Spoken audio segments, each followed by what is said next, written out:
You can also find us on Facebook. Thank you for joining us.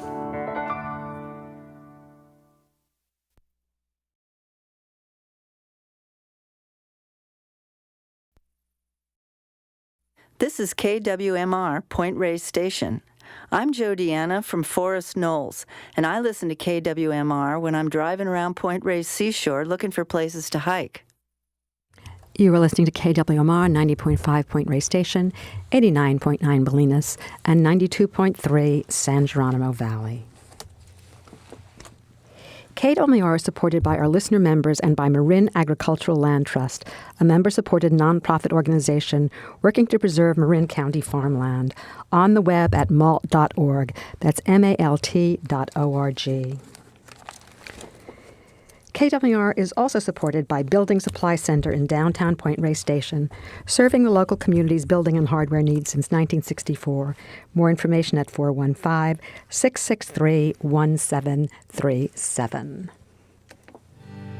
La la la la la la la la la la la la la la. Oh, the Bible says for certain that you are in fact a man, and I'd say you've got great taste for a guy. You've made mountains and rivers and the luscious scent of roses, and I just love what you've done with the sky. However, it appears you've too much time on your hand, for you're creating many things that we don't need, like pestilence and warfare and a lot of bad diseases and a whole bunch of people we can't feed. I've been trying to call you almost daily. Do not make me come to your home. I am serious, believe me. If you want to relieve me, then put Mrs. God on the phone. Hello and welcome to this week's edition of Hot Tech Cool Science. I'm your host, Julie Motz. And today we're getting into an area we don't usually get into, which is really the social sciences and how certain things impact our society and what enables those things to do. And specifically, we're going to be dealing with the world of nonprofit organizations. And in the interest of full disclosure, I want to say that the way this interview came about is that I have an old friend in New York named Vivien Hoexter. And a few months ago, she just kept popping into my mind and popping into my mind and popping into my mind. And we hadn't been in touch for a long time. So I called Vivien to find out what was going on. And it turns out that she and her partner had written a book called Big Impact, Insight and Stories from America's Nonprofit Leaders. So it's by Vivien Hoexter and Linda C. Hartley. And as Vivien, described it to me, it seemed that it was a book for people in the nonprofit sector who wanted to be able to do their job better. But as I myself read it, I began to see a number of different things about it. First of all, that it gave an outsider, and I consider myself an outsider because I've been on the other side. I've been the person asking for money from nonprofit organizations. A powerful insight, an insight that I haven't had since many, many years ago. I read The Big Foundations, a book about foundations published by the 20th Century Fund.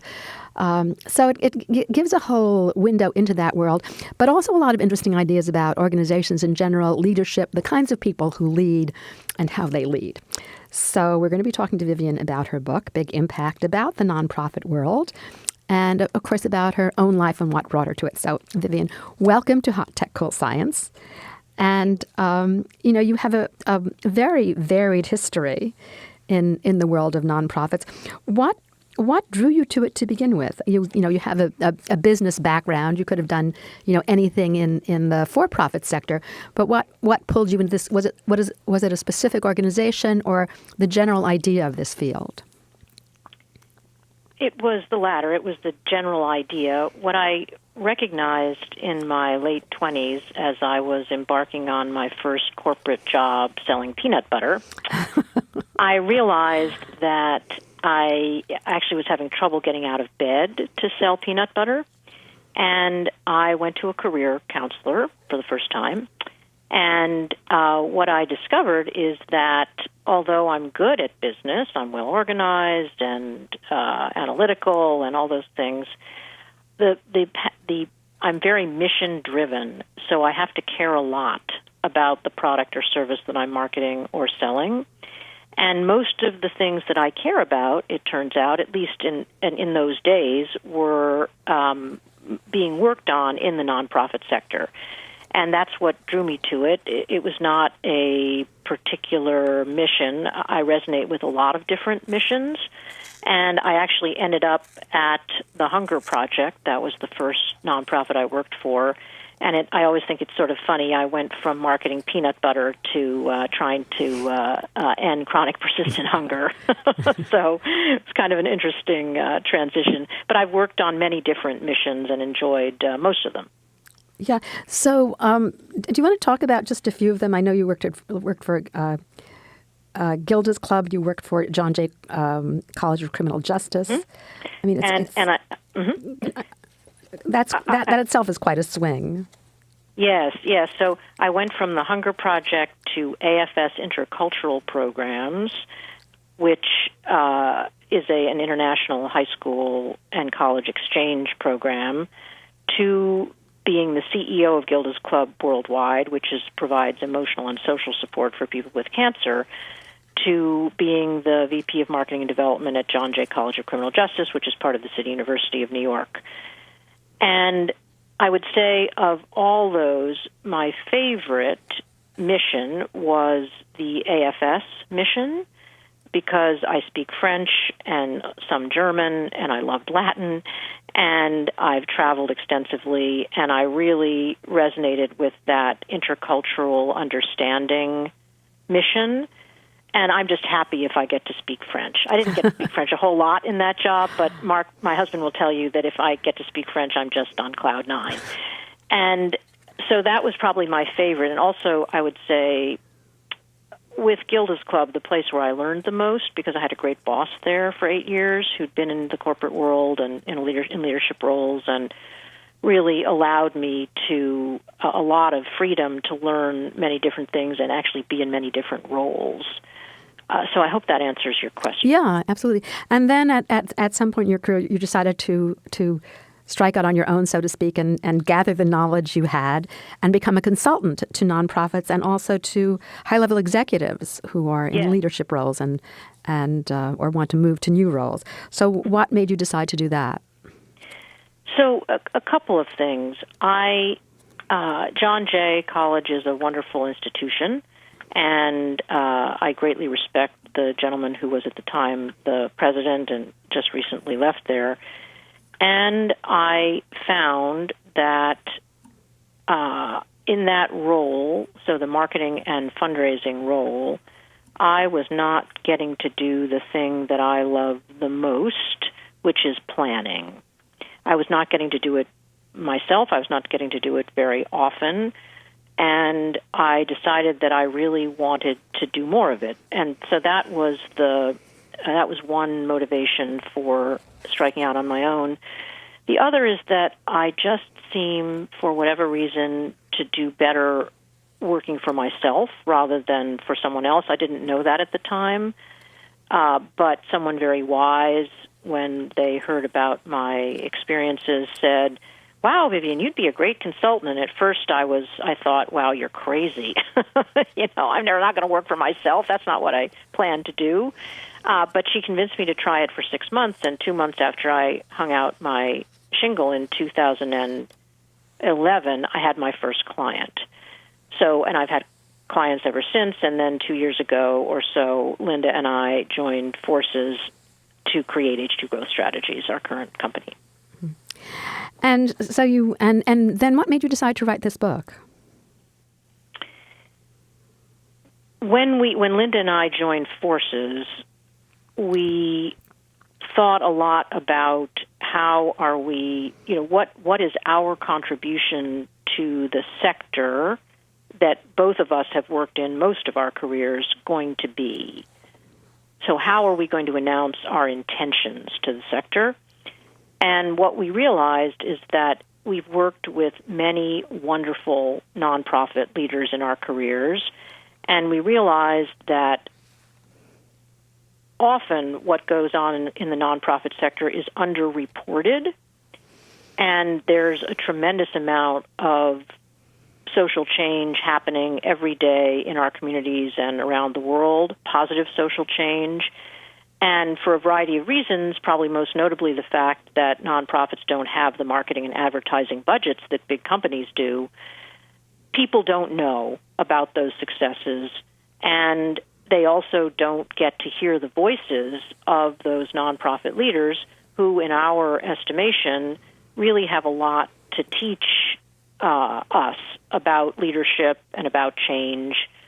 And so that's really why it actually began as sort of a research project. We always had the intention of writing a book, but we started out by researching nonprofit leadership by talking to, it turned out to be almost 50 CEOs and C-suite executives, but mostly CEOs of major nonprofits and large foundations. And how it happened. And of those, you selected 21 social sector leaders. What were your criteria for selection? One of the things I like is that there's such a wide range of areas, and areas that I don't, like you New York City Opera, which I know was also one of your clients. Of course, I know because I go to the San Francisco Opera all the time. It's a nonprofit, but it wasn't something that I think about in these terms. And you just covered such a wonderful range of areas of interest and impact. But what were your criteria for selecting these people? Well, you've actually hit on a primary one, which is that when we looked around for books about nonprofit leadership, we found very few.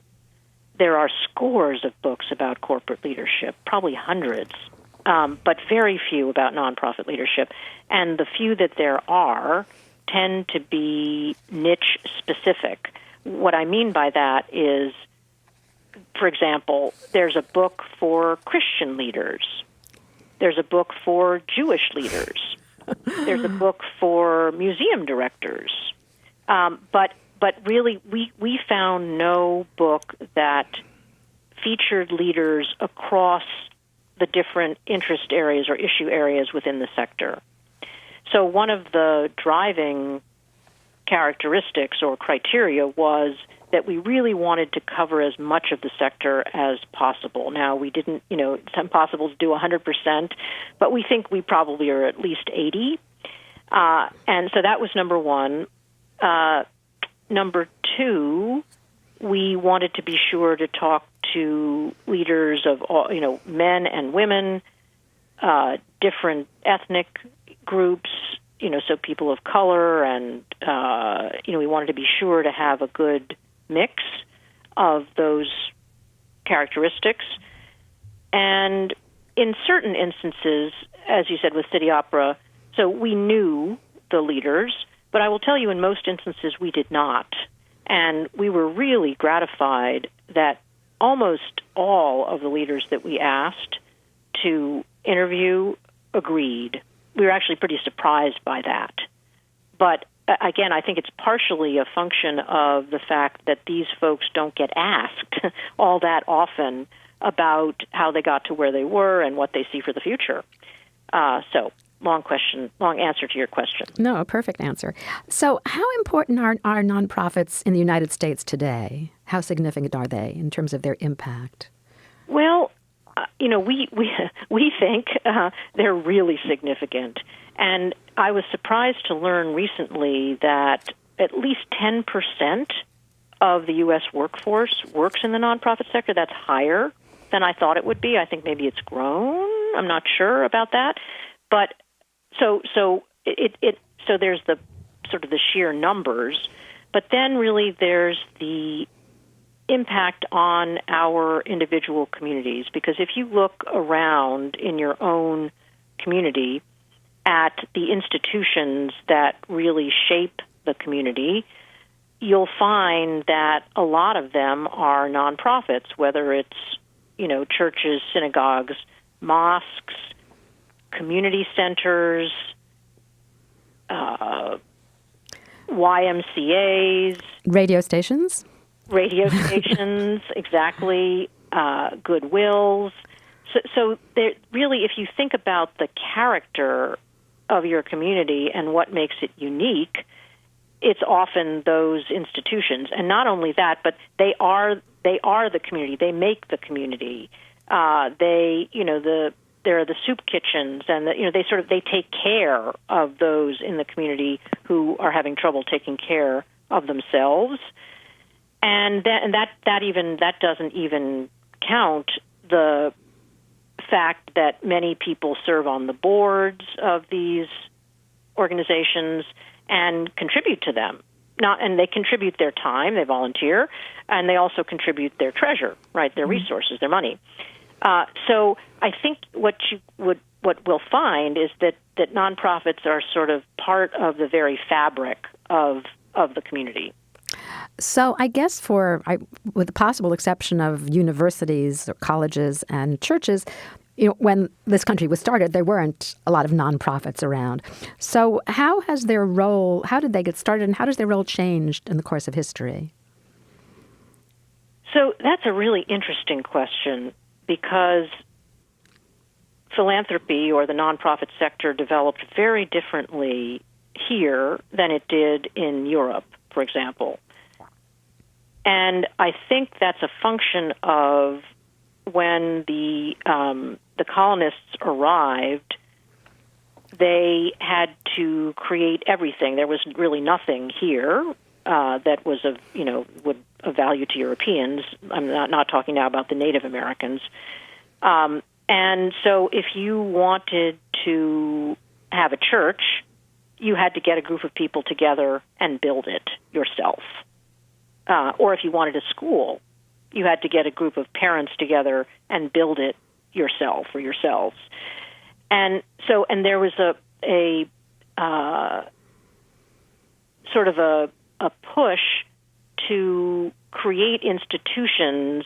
So the colonists were wary of government, and many of them, certainly they were wary of the English government, of the crown, and so they didn't want to build a lot of those institutions that in Europe are part of the government, namely universities, for example, which are very much part of the government in Europe. They didn't want the government to have control of those institutions, so they created them as separate institutions, and then they discovered that they needed, they realized that those institutions needed to be supported. And over time, through the 19th century, right, the whole idea of an actual toward the end of the 19th century, the idea of an actual nonprofit began to emerge. And then by 1915, 1920, you have the first foundations being formed, right, by the Carnegies and the Rockefellers and the Fords. Those are the names that people usually know. And then after the Second World War, the rules and laws that we associate with nonprofits sort of came to be, right? The whole idea of formalizing the tax-exempt status and making nonprofits, their own kind of sector, right? That was kind of crystallized after the Second World War.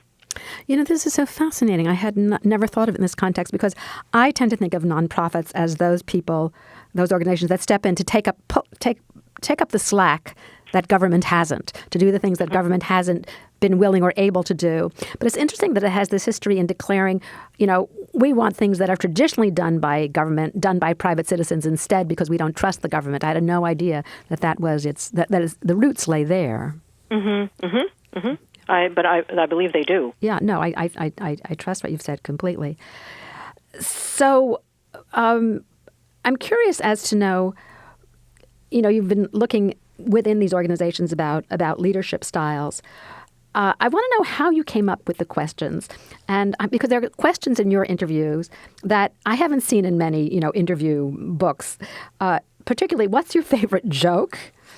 And what, if anything, keeps you up at night? What is the greatest misconception about you? And what is your definition of happiness? So what moved you to start asking those very wonderful questions, which are so delightful for the reader to read? Mm-hmm, mm-hmm. So we labored hard on the questions, as you can imagine, and we really wanted questions that would surprise our interviewees and make them think in a different way than they usually do, and actually become introspective, perhaps in a way that they hadn't before. And because we really wanted to get at the sort of humanity of these people and what makes them tick. And I will be honest, we had some help with this. We have a very wonderful business coach who, when we were tearing our hair out for those last questions, really helped us sort of finalize them. But again, we spent a lot of time thinking about, well, what do people usually not get asked? And so that really drove the crafting of the questions. If you're just joining us on Hot Tech Cool Science, my guest is Vivien Hoexter. She's co-author of the book Big Impact, Insights and Stories from America's Nonprofit Leaders. And Vivien, if people want to get this book, where can they find it? So the best thing to do, they can certainly go to Amazon, and if they put in Big Impact, Insights and Stories, the book will come up. If they want to know more about it, they can also go to our website where they can purchase it, and that is H2 Growth, so H and then the number 2 and then the word growth, growth.com/book. Okay. So those are the two places. And since I brought up, how much I love the question, what is your favorite joke or best joke? There are two that I have to share because sure. they tickle me. One was you asked Teresa Younger, who's the president and CEO of Ms. Foundation for Women. She said, "It's more of a saying than a joke, but it keeps me giggling at the end of the day. The dream is free. The hustle is sold separately." I just love that. Isn't that great? Yeah. And the other thing are the opera jokes. Life is short. Opera is long. Yeah. And then every theater is an insane asylum, but an opera theater is the ward for the incurables. Yes. Well, for Linda collects jokes, so that's one of the reasons that question got in there. And also, some of the questions we ask are pretty heavy, and I think we wanted to have a little comic relief in there to kind of lighten up the atmosphere toward the end of the interview. Yeah, and then I want to talk about this very revealing question. What is the greatest misconception about you? And I say it's revealing because it asks people to go inside themselves, then to go outside themselves and see how people look at them, and then to come back inside themselves and see how the two tally. That's just an extraordinary question. So I would like to know, and I almost think it's unfair to ask authors to remember every part of their book. But what was the most surprising? Or first of all, was there any common thread to the answers to that misconception question? And what was the most surprising answer or answers to you? So there was a thread, a theme, and that was that people who look very sort of corporate because they work for large institutions and lead them, many of them said, I'm not as buttoned up as I look, I'm not as straight-laced as I look, I'm not as unapproachable as I seem. So that was definitely a theme of that question. And I don't know whether you'd call it surprising. Some people just said, I have no idea. or they said, what you see is what you get. So, it's hard to have a misconception about me because I'm so busy-wig, right? What you see is what you get. So transparent. I have heard that statement made by among the most least transparent people that I know. Yeah, no, I know, but I'm just telling you what people said, and I don't know actually that there was one that was particularly surprising. If I think of one, I'll come back to it. Yeah. I want to ask you also about the, what keeps you up at night. But I was also surprised and moved by the candor with which people answered the question of, like, the best and the worst moments in your life. Mm-hmm. And how many people mentioned something so deeply personal about, like the loss of a loved one or something. It just really, talk about questions that open people up. I thought that was really profound. Mm-hmm, mm-hmm. And actually, that was for us, one of the most revealing question and answers. And we actually drew from that, we counted how many of the interviewees, of the 47 now, not the 21, how many of them had a tragedy occur either in early life, very early life, or sort of through their 20s, and how that had sort of driven them to the kind of work that they were doing. And we found that something like 25% had a tragedy that in some way affected their choice of career, and therefore that they had chosen to work with people. So Tara Perry at the National Court-Appointed Special Advocates, which provides volunteers to be advocates to foster children in court proceedings, was herself a foster child, mm-hmm. and ended up in a very wonderful home, but really had to leave her family of origin. And it's pretty clear that she ended up in this field because of the impact that the foster system had on her own life.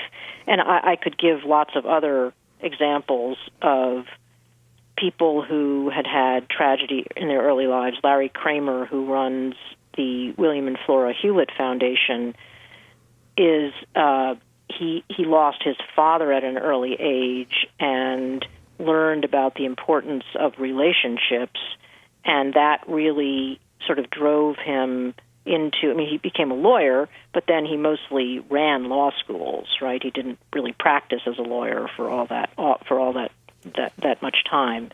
So there are a lot that was actually one of the most surprising and interesting things to us about these interviews.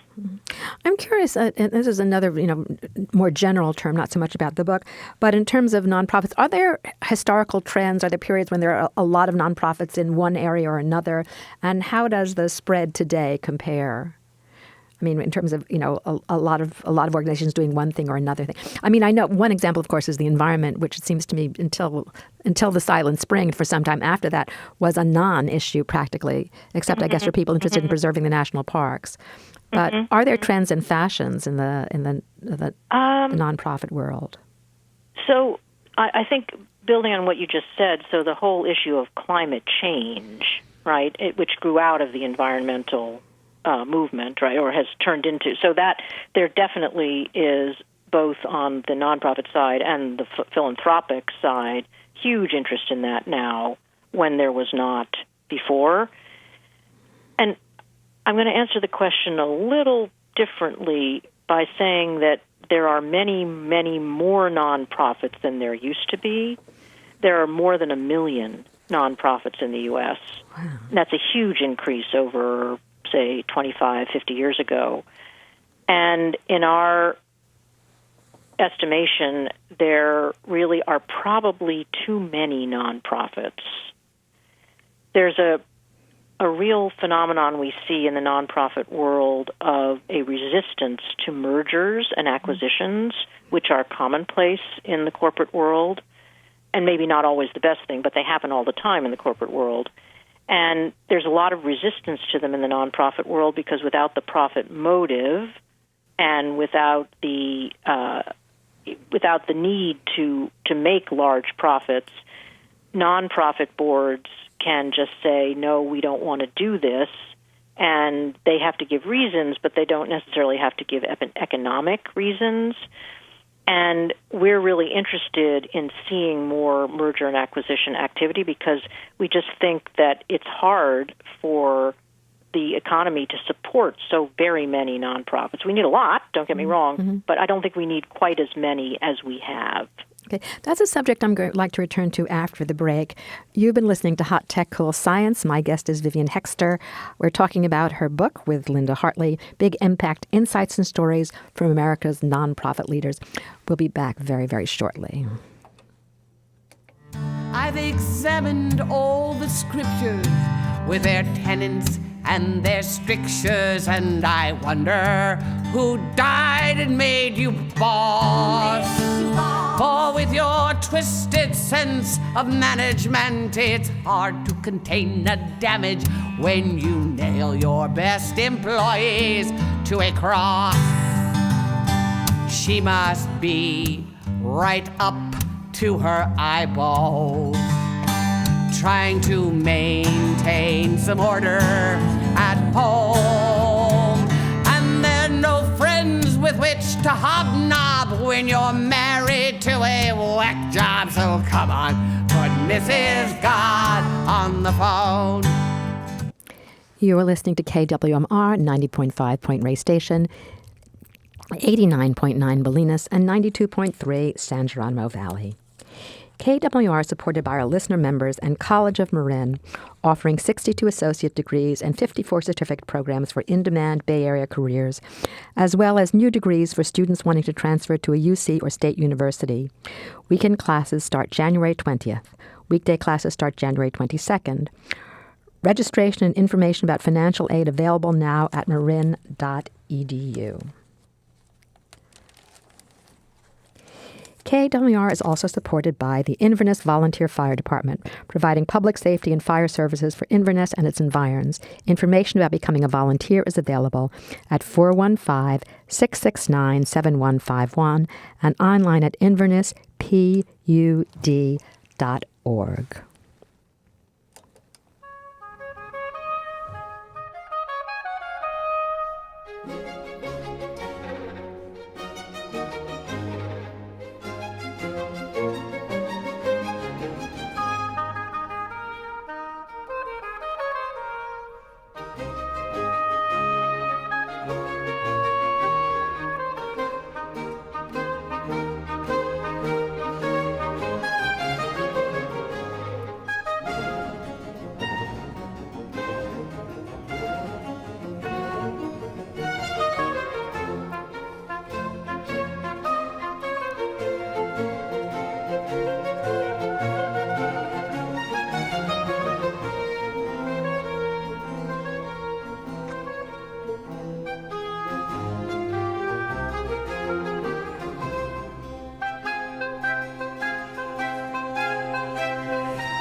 Hello again. It's Hot Tech Cool Science. I'm your host, Julie Motz.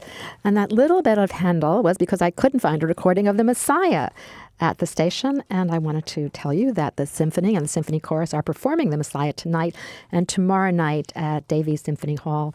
I have a friend in the chorus. She said the soloists they have this year are magnificent. So I'm very much looking forward to that. I also wanted to mention I won't even call it a play. It's kind of a theater event that's being done by Theater First, one of my favorite theater groups over in Berkeley at the Live Oak Theater. It's Thursdays through Saturdays at 8, Sundays at 2. It's called Participants. It started on December 3rd. It runs through December 23rd. It's their second production. It shifts storytelling gears. It's an exploration into how we individually and communally act in times of social and political unrest. There are 12 different pieces by 12 different playwrights. The audience, sitting in a circle and led by a central MC, will witness these and hopefully it will stimulate community discussion. These pieces are written and directed by the super team, and it will challenge the audience to ask, where have we been, where are we going, and where do we go now? It's been running for a week now, and the reviews are really extraordinary. Apparently people are sit cheek by jowl next to each other, which almost immediately involves audience participation with each other as well as with the performers. So that's Precipitants being performed by Theater First at the Live Oak Theater in Berkeley. If you just Google Theater First, you'll be able to find out how to get tickets. And now back to our guest, Vivien Hoexter. She is the co-author of Big Impact: Insights and Stories from America's Nonprofit Leaders. And you're mentioning, Vivien, that there are, too many nonprofits, or it's beyond really what's practical in terms of truly serving the purposes they want to serve. So how did we get so many, and why is there reluctance for one nonprofit to be absorbed with or join with another? So a lot of young people come to me for advice, and a number of them say, I'm going to start my own nonprofit. This is only part of the reason, but this is one that really strikes me often. They come to me, they have an idea. It's usually a wonderful idea, and there's probably several, if not many, nonprofits that are doing something really close to what they're doing or identical to what they're doing. And if it's really close, so I always say to them, look, if you can't find any other organization that's really addressing this challenge, then by all means start your own nonprofit, but please do the research first and make sure that there's not a way that you could partner with or be fiscally sponsored by a nonprofit that's doing something similar to what you're doing. Fiscal sponsorship means you don't have to actually become your own nonprofit. You can work under the auspices of another nonprofit. So that's that. I think that's a lot of the reason. It's not just young people. Often older people will have something happen to them, or they something good or something bad, usually something bad, and they'll want to start their own organization. And it's an emotional response. And don't get me wrong, I'm all for people expressing themselves, but in terms of the resources that are available to support all these nonprofits, that's really the issue, right? Is that there just aren't. We have lots of wonderful philanthropy in the United States, and there's even a lot of new wealth, but there's just no reason for all. And most nonprofits. So your audience may not know this, but 80% of nonprofits make less than $1 million a year. Mm. So they're tiny. Mm-hmm. And when they're tiny, they're very hard to support. So that's one half of it. And the other half is that because of the highly emotional component in a lot, the whole mission element, the mission component, nonprofit boards are often very reluctant to sort of lose the control and the autonomy that comes from merging or acquiring or being acquired by another organization, even if it makes sense logically. Mm-hmm. So do you think there are any important activities that nonprofits aren't addressing, haven't gotten around to addressing yet? And in general, is there a time lag between a sort of a problem arising and somebody stepping up to handle it in this way?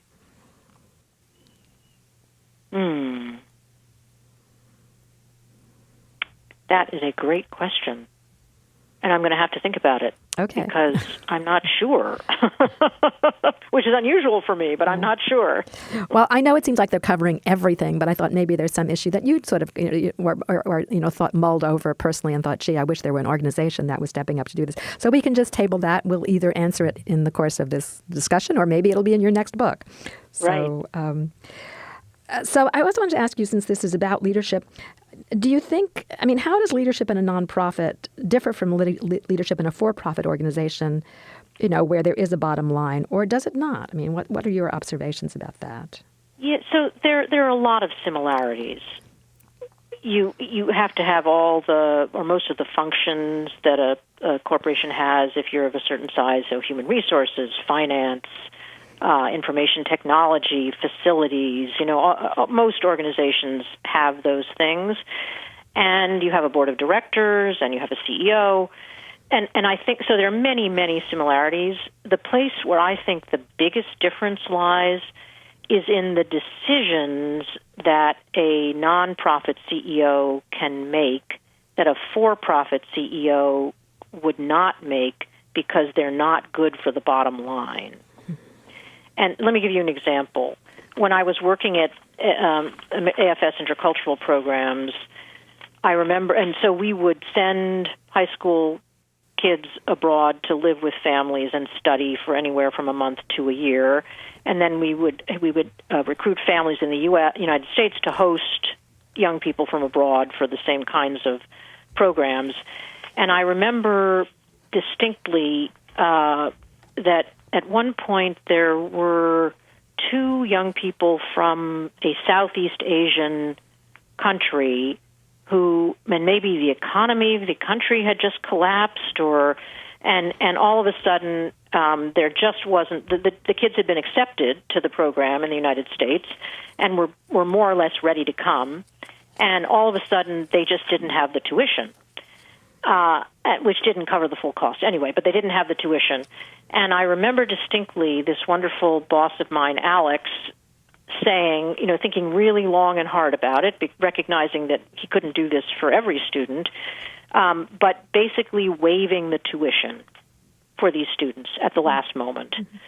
That would have been a very tough decision for a for-profit CEO to make, because it wasn't good for the bottom line. Yeah. Since you brought up the question of money, because I live in the Bay Area, one of the things that interested me most were your interview with Fred Blackwell of the San Francisco Community Foundation, and I was so intrigued, when he talked about his bad experience of his description of going into a poor community and thinking he could motivate change by dangling money in front of them, saying and discovering that was not a principle around which you could organize that kind of community. It was such a striking, remark to me that they had other issues that had to be addressed, like housing, Yes. And this lesson of having your own, let's say, middle class assumptions, sort of turned upside down. I was wondering how often you've encountered that in your interviews and in your own work.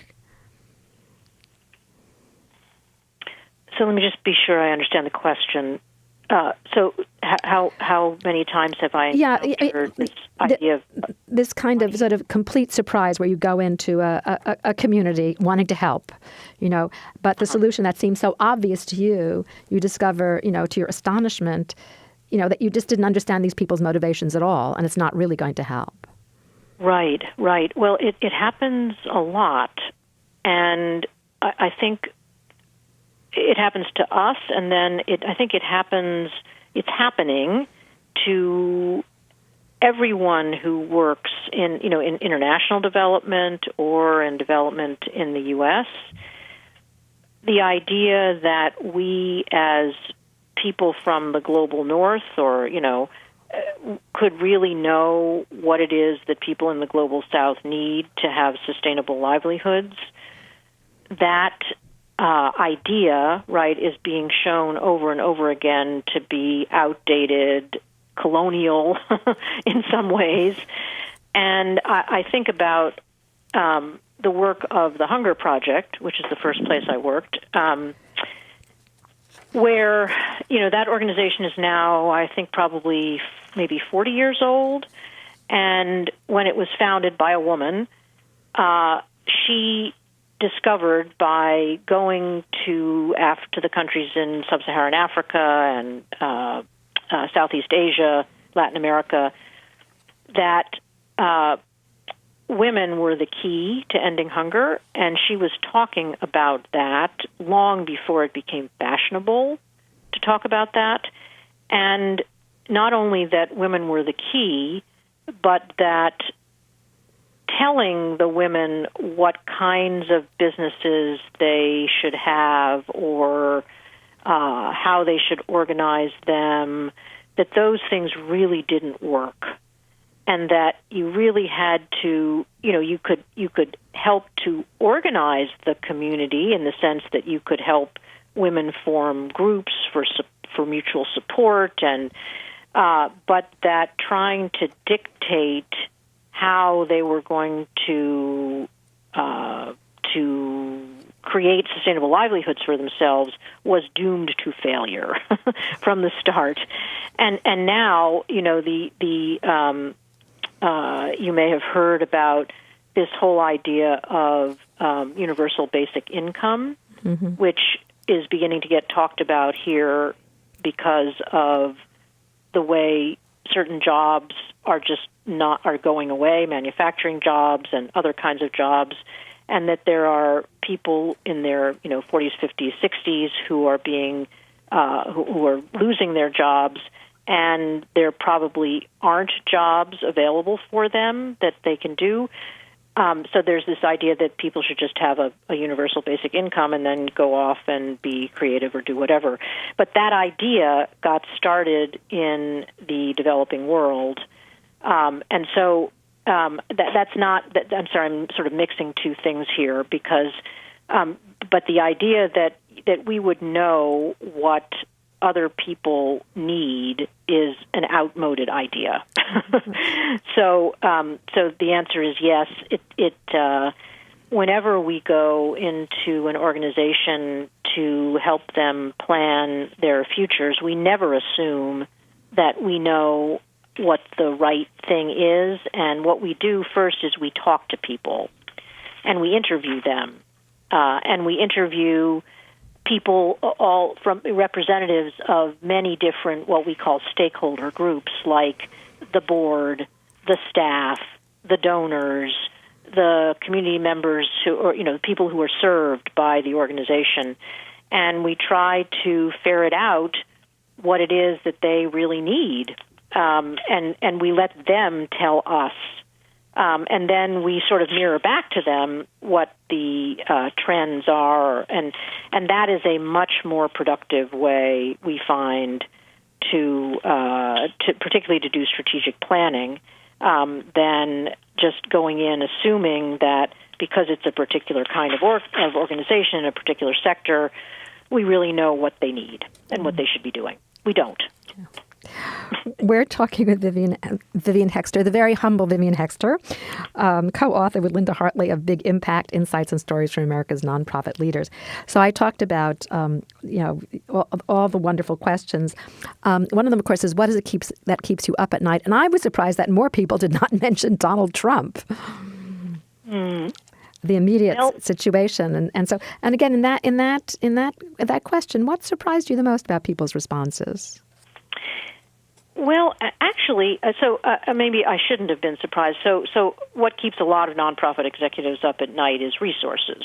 How do we get the money, right? So that was definitely that we need to make the impact that we do. And then, we started the interviews right after the 2016 election, and these are they're diplomatic people, right? To have gotten to where they are in life, they would have to be diplomatic in a good sense. Mm-hmm. And actually, a lot of the answers to that question we think, are veiled references to the election and to what the impact of the election will be or is. So, and again, I don't necessarily want to name them. Yeah, no, I understand. Yeah. And what is your sense about the impact that it's going to have and has had so far on the nonprofit world? It's hard to say. I will say if in this tax the imminent tax bill is the thing I think that will have the most impact and we don't know what's in it yet. Well, we do know that it reduces the rates on the highest earners, which means when they donate to a charity, they don't get as much of a financial boost from that. Well, right. So this whole thing about the charitable action is really that's the thing that could really negatively affect nonprofits. Because when the sector does research on why do people contribute, the charitable deduction is not at the top of the list, but we think it's because we have it, right? Mm-hmm. And it's become sort of ingrained in our culture, and so we just don't know what's going to happen when it's reduced or eliminated, but it could have a dramatic impact, negative impact. Yeah. So I hope it doesn't, but it could. Yeah. You know, I noticed that towards the very end of the book, you interview Aria Finger, quite a young person who named herself CEO and chief old person of DoSomething.org and TMI Strategy. Do you think in general that the heads of nonprofits are getting younger with the years? Are younger people taking over? Well, there's definitely a huge generational shift happening as the baby boomers retire, because mostly up until now you've had baby boomers. You know, Aria is a sort of a wild exception, right, because of the organization that she's running and how she got to be running it. She's still, I think, under 40. But I think you would find that many of the people running nonprofits are baby boomers or have been, and there's a huge wave of retirements happening. So the answer is yes. They're going to be run by younger people, and an example of this is a former client of mine, the Mental Health Association of New York City. That's a fairly significant nonprofit in New York, and the CEO of 20. I was brought in to help them with the strategic plan and with succession planning because the CEO of 22 years was retiring, and her successor is quite a young woman. I mean, she might be 40, but she's young. And so I think that's an example of the kind of generational shift that's taking place. Yeah. And do you find a big difference between family foundations, you know, foundations that are still firmly in the control of one family, and foundations that aren't, or nonprofits that aren't? Oh, yes.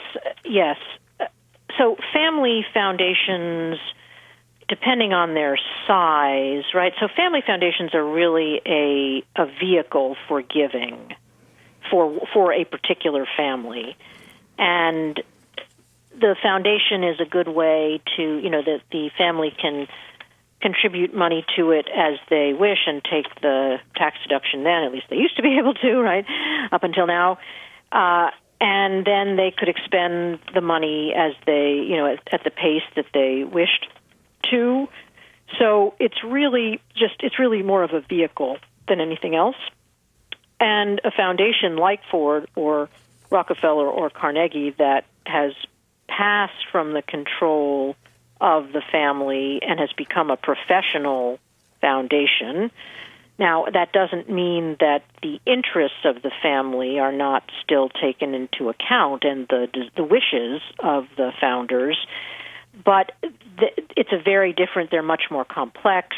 They have professional staffs, they have program officers, and they're a completely different animal than a small family foundation that, again, is just a vehicle for giving. Yeah, I'm just curious, and you may not have this number at the tip of your, you know, on the tip of your tongue or at your fingertips.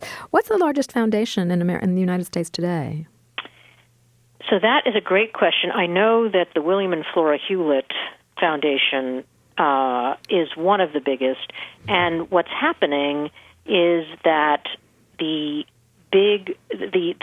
new young entrepreneurs like Mark Zuckerberg, their foundations are rapidly becoming much larger than, believe it or not, Ford, Rockefeller, Carnegie, just because of the sheer size of the wealth of these young entrepreneurs, young and not so young. So I could easily find out for you, but I was just curious. You know, to me, it's exciting that they are entering the nonprofit, you know, sector, because many, many years ago when I was a documentary filmmaker raising money, I noticed that the new money didn't want to go out on its own. It wanted to be on the board of the Metropolitan Opera, or that it needed that kind of security. And it was only old money that was really willing to take major philanthropic risks. And it feels as if that's changed. Yeah, I think it's reversed, actually, because the new philanthropists often are they want to take risk. They do what they want to, quote unquote, disrupt the ways that certain social and other issues are being addressed.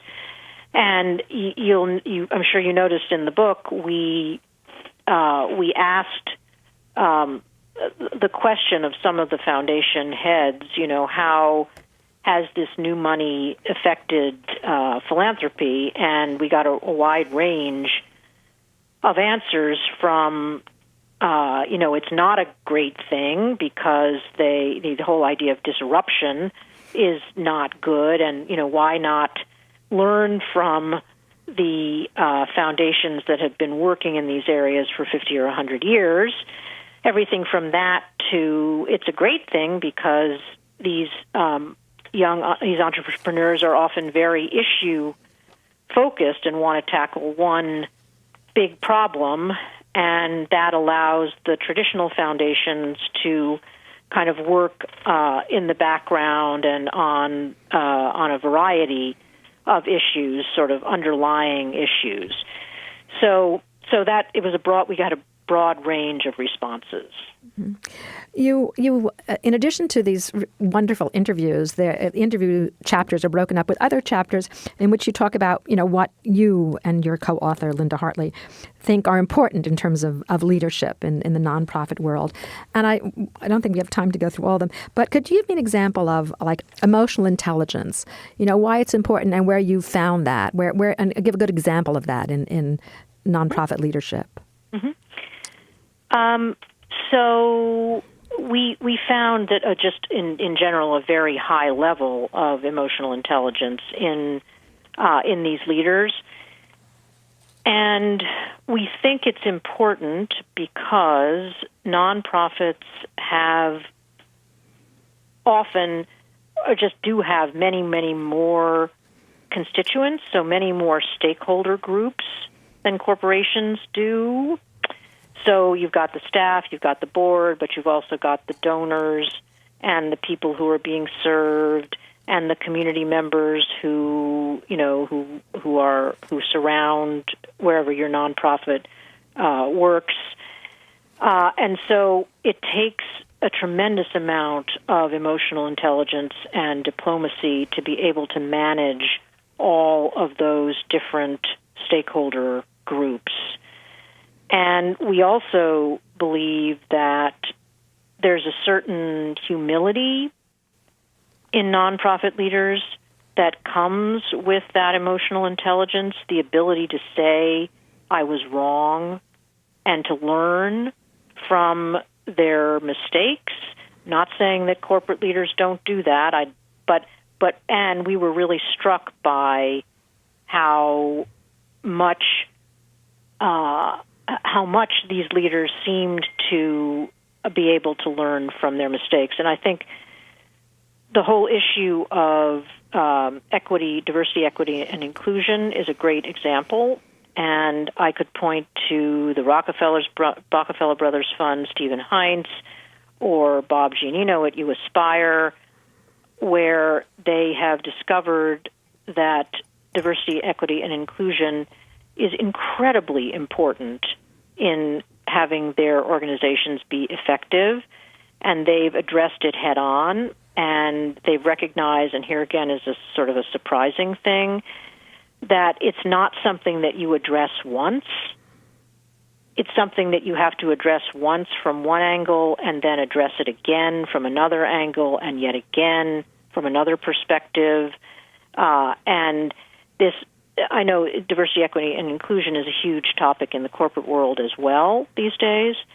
But for a nonprofit that's serving a diverse audience, for example, or diverse clients, they really have to grapple with this idea or the reality of the fact that many boards are still often mostly Caucasian, and that they really have to have boards that more reflect the communities they serve to be as effective as they want to be.